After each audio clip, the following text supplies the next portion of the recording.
옛사람에게 말한 바 살인하지 말라. 누구든지 살인하면 심판을 받게 되리라 하였다는 것을 너희가 들었으나 나는 너희에게 이르노니 형제에게 노하는 자마다 심판을 받게 되고 형제를 대하여 라가라 하는 자는 공회에 잡혀가게 되고 미련한 놈이라 하는 자는 지옥불에 들어가게 되리라. 그러므로 예물을 제단에 드리려다가 거기서 내 형제에게 원망 들을 만한 일이 있는 것이 생각나거든. 예물을 제단 앞에 두고 먼저 가서 형제와 화목하고 그 후에 와서 예물을 드리라. 너를 고발하는 자와 함께 길에 있을 때 급히 사화하라. 그 고발하는 자가 너를 재판관에게 내어주고 재판관이 옥리에게 내어주어 옥에 가둘까 염려하라. 진실로 네게 이르노니 네가 한 푼이라도 남김없이 다 갚기 전에는 결코 거기서 나오지 못하리라. 또 간음하지 말라 하였다는 것을 너희가 들었으나 나는 너희에게 이르노니 음욕을 품고 여자를 보는 자마다 마음에 이미 간음하였느니라. 만일 네 오른눈이 너로 실족하게 하거든 빼어 내버리라. 내 백체 중 하나가 없어지고 온몸이 지옥에 던져지지 않는 것이 유익하며 또한 만일 내 오른손이 너로 실족하게 하거든 찍어 내버리라. 내 백체 중 하나가 없어지고 온몸이 지옥에 던져지지 않는 것이 유익하니라. 또 일러스되 누구든지 아내를 버리려거든 이혼 증서를 줄 것이라 하였으나 나는 너희에게 이르노니 누구든지 음행한 이유 없이 아내를 버리면 이는 그로 간음하게 하며 또 누구든지 버림받은 여자에게 장가드는 자도 간음함이니라. 사랑하는 성도 여러분, 안녕하세요. 이 아침에도 하나님의 말씀 앞에 반응하고 그 말씀으로 하루를 살아갈 힘을 얻는 귀한 시간 되시길 축복합니다. 오늘 말씀은 우리 그리스도인들이 가장 부담감을 느끼는 말씀 중에 하나입니다. 읽고 나면 마음이 뭔가 평안하고 은혜가 되는 것이 아니라 정말 이게 가능한 일일까? 이게 정말 내 삶에서 살아낼 수 있는 말씀일까? 의문과 부담감이 드는 말씀인 것이죠. 하지만 꼭 기억해야 될 것은 예수님은요, 우리에게 불가능한 것을 말씀하시는 분이 아니시라는 겁니다. 주님은 우리에게 가능한 것을 요구하시는 분이시죠. 예수님은 그렇게 우리를 공감 못할 분이 아니신 것입니다. 오늘 말씀을 통해서요, 이 마태복음 5장을 읽고 우리의 반응이 어떠해야 하는지 깨닫는 그런 지혜가 있기를, 우리 가운데 있기를 간절히 소망합니다. 예수님께서 오늘 5장 21절부터 26절을 통해 이렇게 말씀하십니다. 형제에게 분노하는 자마다 또 욕하는 자마다, 라가 바보라고 하는 자마다 심판받고 지옥불에 들어가게 되리라. 당시에 이 말씀을 들은 사람들은요, 아마 충격받았을 겁니다. 왜요? 누가 사람을 함부로 죽이겠습니까? 율법을 따라서, 모세 율법을 따라서 사람만 죽이지 않으면 살인하지 않았다라고 떳떳하게 생각해 왔는데, 오늘 예수님의 말씀은 그것을 넘어서 그러나 나는 너희에게 이르노니 형제에게 분노를 품는 것조차 죄니라 말씀하시는 겁니다. 구약에서보다 더 어려운 말씀을 신약에서 주시는 상황인 겁니다. 심지어 24절에는요, 형제에 싸우거나 원망 들을 일이 있으면 예배 자리에 오려던 것을 멈추고 먼저 화해하고 오라고 말씀합니다. 예를 들어서 오늘 아침에 자녀들을 학교에 보내고 태워주느라 전쟁을 치르고 싸웠으면, 또 어제 부부끼리 싸웠으면 그 싸우고 온 걸 풀고 와서 예배를 하라는 겁니다. 또 마태복음 18장 35절에 너희가 만일 형제의 죄를 용서하지 않으면 하나님도 너희 죄를 용서하지 않는다, 이렇게까지 말씀하시는 것이죠. 여기에는 하나님의 이런 마음이 있습니다. 너 가정을 그렇게 엉망으로 해놓고 왔니? 다른 사람의 마음을 다 해잡고 왔니? 그럼 내가 너의 예배를 안 받겠다, 이렇게 말씀하시는 것이죠. 또 이어서 말씀하십니다. 눈으로 음욕을 품고 보는 것조차 마음에 이미 간음한 것이다. 이 말씀을 듣고 오늘 말씀을 읽으면서 과연 우리 중에 하나님이 기뻐하시는 예배를 얼마나 드릴 수 있을까? 우리 중에 누가 그런 예배를 드릴 수 있을까? 이 말씀을 전하는 저도요, 하필 이 말씀을 내가 전할까? 내가 전할 자격이 어디 있을까? 이런 생각을 하게 되었습니다. 오늘 이 본문들의 공통점은요, 다 마음으로 짓는 죄들이라는 것입니다. 왜죠? 하나님은 마음의 중심을 보시는 분이기 때문입니다. 그리고 그 마음을 보시기에 오늘 우리에게 너무 강하게 얘기하십니다. 마음의 분노라는 칼이 있으면 살인과 똑같아. 음욕을 품는 너의 눈을 차라리 뽑아버려. 죄를 짓는 그 오른손을 잘라버려. 와, 예수님께서 이렇게까지 우리 마음에 대해서 소위 말해 돌직구를 날리시는 이유가 뭘까요? 그만큼 우리 마음이 이렇게 세게 돌을 던져도 그만큼 우리의 마음이 딱딱하다는 것입니다. 그러니 성경에서 이렇게 말씀합니다. 예레미야 17장 9절에 만물보다 거짓되고 심히 부패한 것은 마음이라. 요즘 뉴스만 보면요, 꼭 이런 단어는 한 번씩 나옵니다. 보복운전, 묻지마 폭행, 묻지마 살인. 분노의 사회라고 말하는 요즘 시대, 이러한 사회에서 서로가 조금만 피해를 입어도 고소하고 싸우는 것이 당연시된 지금 사회에서 오늘 말씀은요, 그 어떤 때보다 참 살아내기 어려운 말씀인 것 같습니다. 그런데요, 오늘 말씀을 읽고 예수님 도대체 어떻게 해야 하는 거죠? 어떻게 하라는 거죠? 이런 반응과 통곡과 비참함이 나와야 사실 그것이 정상입니다. 그 반응이 나와야만 오늘 서두에 말씀드린 것처럼 이 말씀에 대해서 우리가 올바르게 반응하는 것이죠. 이 말씀을 읽고 우리가 깨달을 수 있는 사실은요, 나는 정말 의롭지 않구나. 나는 정말 선한 것이 하나도 없구나. 나에게는 의가 정말 내세울 것이 하나도 없구나. 라는 사실을 깨달을 수 있습니다. 이 말씀을 읽고 누가 감히 주님 앞에서 저는요, 살인자가 아닙니다. 저는요, 떳떳하고 순결한 자입니다. 라고 고백할 수 있겠습니까? 저를 포함해서요, 그 누구도 단 한 사람도 없습니다. 그러니 이 말씀을 읽고 그 누가 하나님 앞에 나를 깨끗하고 고상하고 교만하지 않다고 말할 수 있겠습니까? 나의 의와 나의 자랑을 철저히 배격하고 버리는 것이 이 말씀 앞에 우리가 할 수 있는 마땅한 반응인 것이죠. 그럼 이런 비참함을 깨닫고 이런 부족한 모습을 깨닫고 우리는 어떻게 해야 될까요? 우리가 무엇을 할 수 있을까요?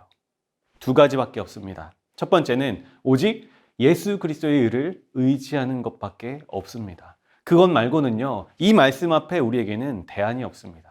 이 말씀이 어렵다고 부담된다고 회피하고 끝나는 것이 아니라 덮어버리는 것이 아니라 똑바로 읽고 이 말씀을 나의 거울을 삼아서 나의 비참함과 나의 자랑할 것이 하나도 없음을 깨닫고 다시 예수님의 의를 붙잡는 것, 그것만이 정말 이 말씀에 대한 우리의 유일한 올바른 반응인 것이죠.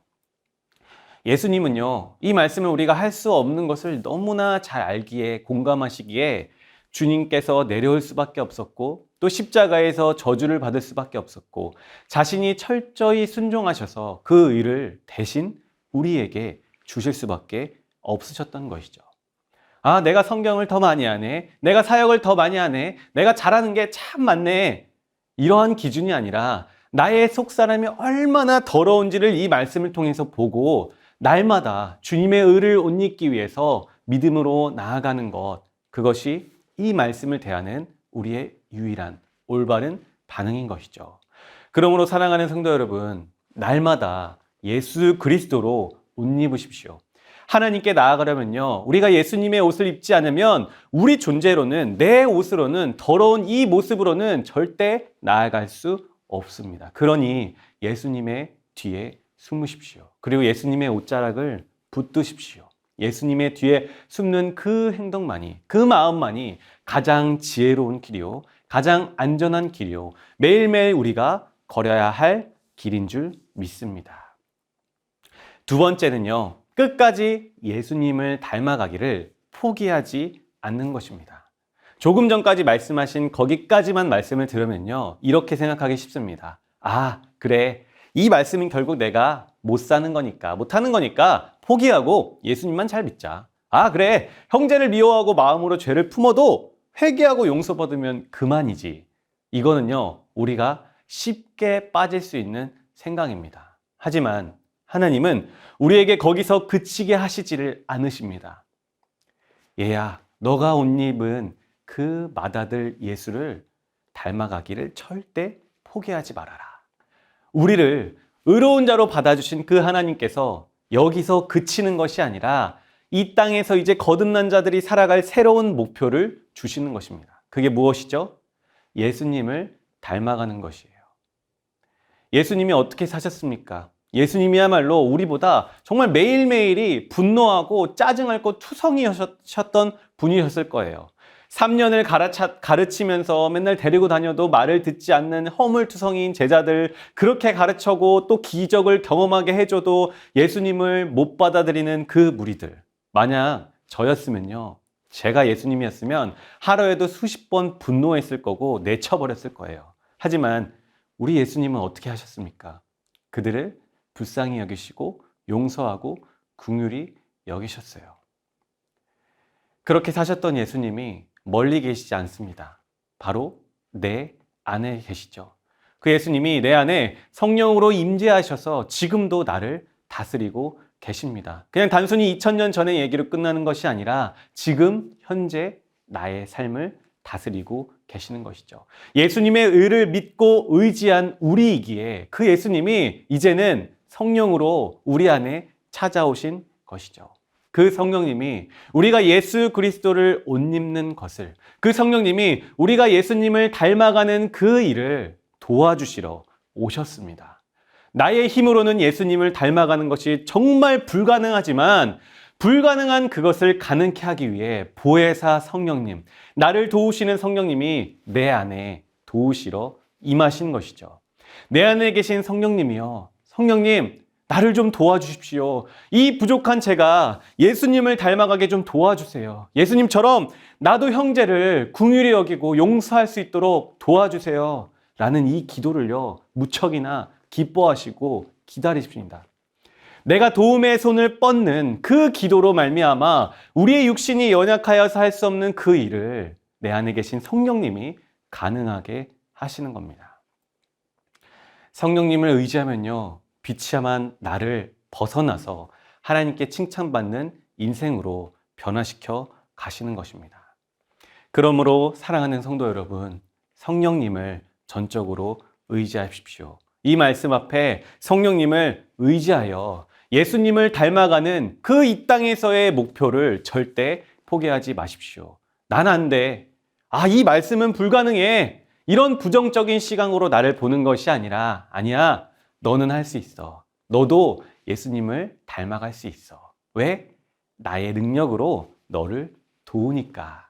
나랑 다시 한번 가보지 않을래? 이렇게 말씀하시는 성령님의 그 따스한 시선으로, 성령님이 나를 보시는 그 시선으로 나를 바라보십시오.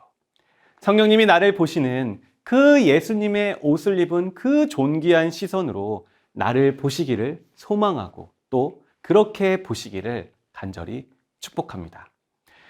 오늘 말씀을 마치겠습니다. 오늘 말씀은요, 누구를 비판하거나 정죄하거나 하는 말씀이 아닙니다. 내가 이 말씀 앞에, 예수님 앞에 얼마나 부족한 사람인가, 그리고 나는 누구를 의지할 수밖에 없는 존재인가 깨닫게 하시는 말씀이죠.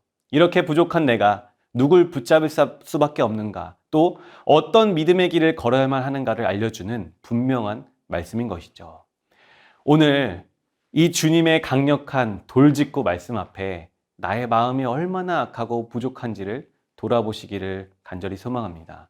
그리고 비참하고 그 부족함을 깨달았다면 첫 번째, 주님의 의로 날마다 옷 입으십시오.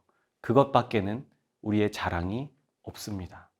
그리고 거기서 멈추는 것이 아니라 둘째, 예수님 닮아가기를 포기하지 마십시오. 나는 할 수 없으나 내 안에 그걸 하시기 위해 성령님이 오신 겁니다. 성령님이 도우시기에 이 2023년 우리는 예수님을 닮아가는 것이 가능한 줄 믿습니다. 이 소망을 갖고 오늘도 믿음의 길을 걸어가는 사랑하는 성도님들 되기를 간절히 소망합니다. 함께 기도하시겠습니다. 주님, 나에게 겸손한 마음을 주셔서 나의 부족함을 깨닫고 그리스도의 의만 의지하게 하여 주시옵소서. 2023년 성령님을 의지하여 예수님을 닮아가는 것을 포기하지 않게 하여 주시옵소서. 부정적인 시선으로 나를 보는 것이 아니라 끝까지 나를 도우시는 성령님의 시선으로 나를 보게 하여 주시옵소서. 주님의 말씀에 순종할 수 있는 겸손한 마음과 용기를 주셔서 오늘 하루 하나님을 기쁘게 해드리는 산제사를 드리게 하여 주시옵소서. 이어서 유년부 겨울성경학교 기도 제목도 함께 읽고 같이 기도하겠습니다.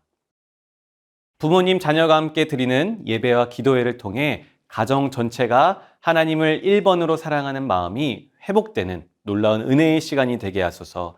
준비하시는 선생님들에게 성령의 충만함과 은혜를 주시고 하나님이 주시는 힘과 능력으로 성경학교 일정을 잘 감당할 수 있게 하소서. 성경학교를 준비하는 사역자에게 성령의 충만함과 은혜를 주시고 무엇보다 하나님의 마음을 알아 하나님의 뜻을 잘 전하며 부서를 잘 이끌게 하소서. 우리 함께 기도하시겠습니다.